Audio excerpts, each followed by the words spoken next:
오늘 본문에는 예수님께서 사마리아와 갈릴리 사이로 지나가시는데 나병 환자 10명이 멀리 서서 예수님께 소리 높여 부탁하는 모습을 우리가 볼 수 있습니다. 예수 선생님이여 우리를 불쌍히 여기소서.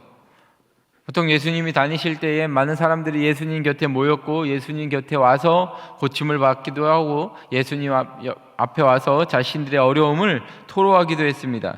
그런데 이들은 예수님께 가까이 오지 않고 멀리 서서 불쌍히 여겨달라라고 부탁하고 있습니다. 왜냐하면 당시 율법 때문에 그렇습니다. 나병 환자들은 전염성을 가지고 있기 때문에 마을에 들어갈 수도 없고 혹 마을에 들어온다 하더라도 멀리 서서 본인들이 나병 환자임을 나타내야 합니다. 머리를 풀고 윗 입술을 가리고 큰 소리로 외쳐서 자기가 나병 환자임을 사람들이 멀리서도 알아보도록 해야 하고, 그래서 사람들이 피해가도록 해야 합니다. 만약 그렇게 하지 않고 사람들 가까이 가게 되어지면, 사람들이 모여있는 곳에 들어가게 되어지면 돌로 쳐서 죽여도 무방하다라고 율법에 기록되어져 있기 때문에 그렇습니다. 그래서 이 10사람은 이 율법 때문에 마을에 들어왔지만 예수님의 일행에 가까이 가지 못하고 멀리 서서 지금 불쌍히 여겨달라라고 간구하고 있는 모습을 우리가 보고 있는 것입니다. 이에 예수님은 이제 그들을 긍휼히 여기시고 이제 가서 제사장에게 너희 몸을 보여라 라고 말씀하십니다. 다른 말씀하지 않으셨습니다. 내가 당장 나을지어다, 고침을 받을지어다, 이런 식의 말씀은 하지 않으시고 그냥 제사장에게 가서 너희 몸을 보여라 라고 말씀을 하시는 것입니다. 그러자 이 10사람이 그 주님의 말에 순종하여 주님 말씀대로 그 자리를 떠나 제사장에게 가고 있습니다. 그리고 그 제사장에게 가던 길 중간에 그들의 몸이 낫게 되었다라고 성경이 기록하고 있습니다. 그런데 오늘 이 성경의 문제는 그 이유를 다루고 있는 것입니다. 이렇게 문둥병에 걸려 있던 사람이 10사람이나 다 치료를 받았는데 그 10사람 중에 주님께 감사하기 위해 찾아온 사람은 한 사람밖에 없었다라는 것입니다. 우리 15절, 16절 말씀을 또 함께 읽어봅니다. 15절, 16절입니다. 시작. 그 중에 한 사람이 자기가 나은 것을 보고 큰 소리로 하나님께 영광을 돌리며 돌아와 예수의 발 아래에 엎드려 감사하니 그는 사마리아 사람이라. 예수님께 감사하기 위하여 찾아왔던 사람은 단 한 사람이었다라고 말씀합니다.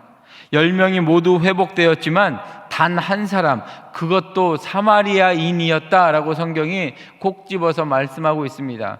이렇게 한 사람은 사마리아인이었다라고 말씀하시는 거 보니까 이 사마리아인 말고 다른 사람들은 유대인이 되어질 수도 있고 헬라인이 되어질 수도 있고 어쨌든 이 한 사람만 사마리아인이었는데 이 사람만 주님 앞에 감사로 찾아왔다라고 말씀합니다.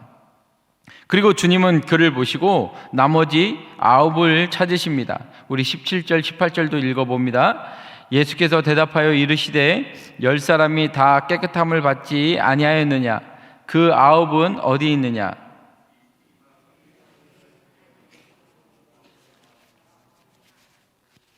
우리는 이 예수님의 안타까운 부르짖음을 들어야 합니다.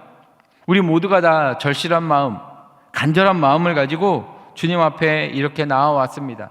우리가 주님 앞에 나올 때 우리가 가지고 있었던 답답한 심정, 우리가 주님을 처음 만났을 때 가지고 있었던 그 모든 답답한 심정을 한번 생각해 보십시오. 하나님, 제게 이런 문제가 있습니다.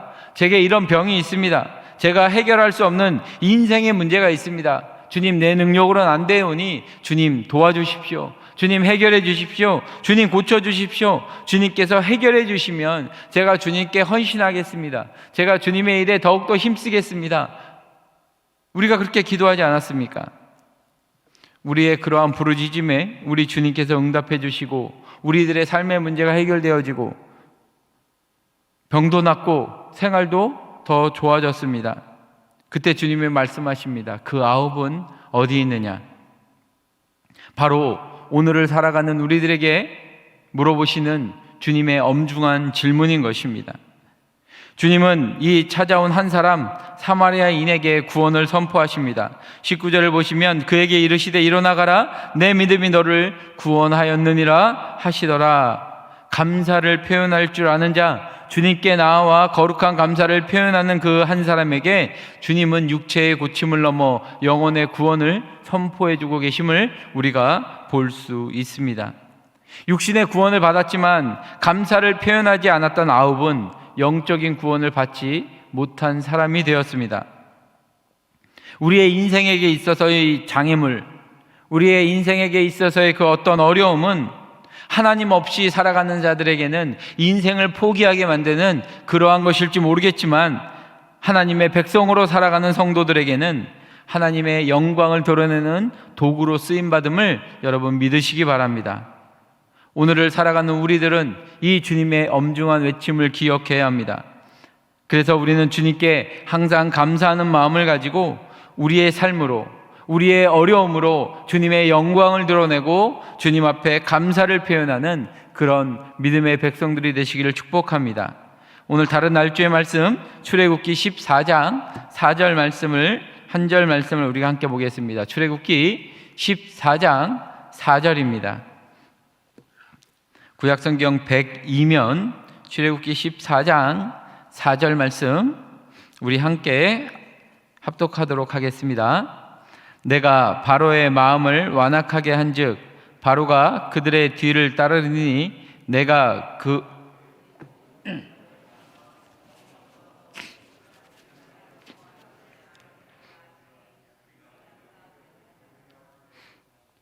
우리가 만나고 있는 그 걸림돌, 우리 인생의 그 걸림돌, 어떤 분들에게는 질병이 되어질 수 있고 어떤 어려움이 될 수 있는 그 걸림돌, 오늘 출애굽기 14장에도 그 걸림돌이 나타나고 있습니다. 그런데 그것은 단순히 걸림돌로 끝나지 않고 하나님 손에 올라갔을 때, 하나님이 그 걸림돌을 주장하셨을 때는 그것이 디딤돌로 변해져 가는 것을 우리가 보는 것입니다.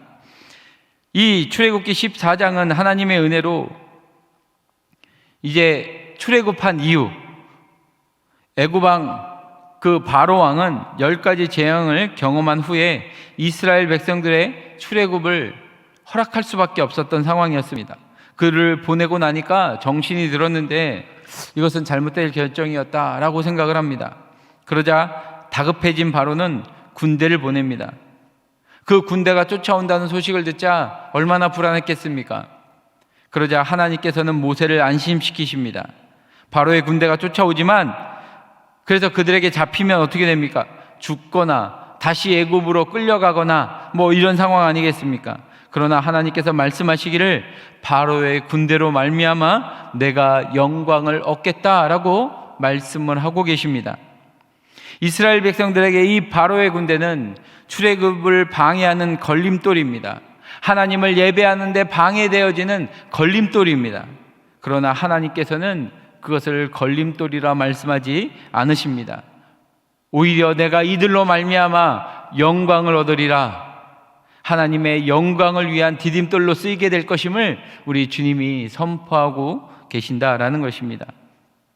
그러나 이스라엘 백성들도 인간인지라 연약한지라 두려워하였습니다.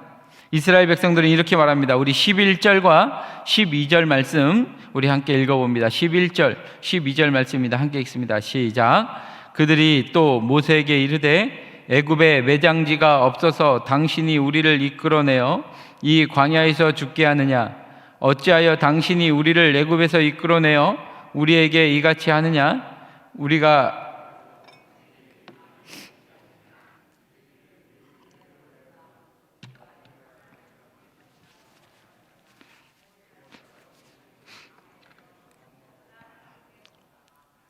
왜 이렇게 격양되어져 있습니까? 두려웠기 때문입니다. 무서웠기 때문입니다. 애굽의 군대가 우리의 뒤에 바짝 붙어 있고 그래서 도망가려고 앞을 쳐다보니 앞에는 넘실거리는 홍해가 있는 것입니다.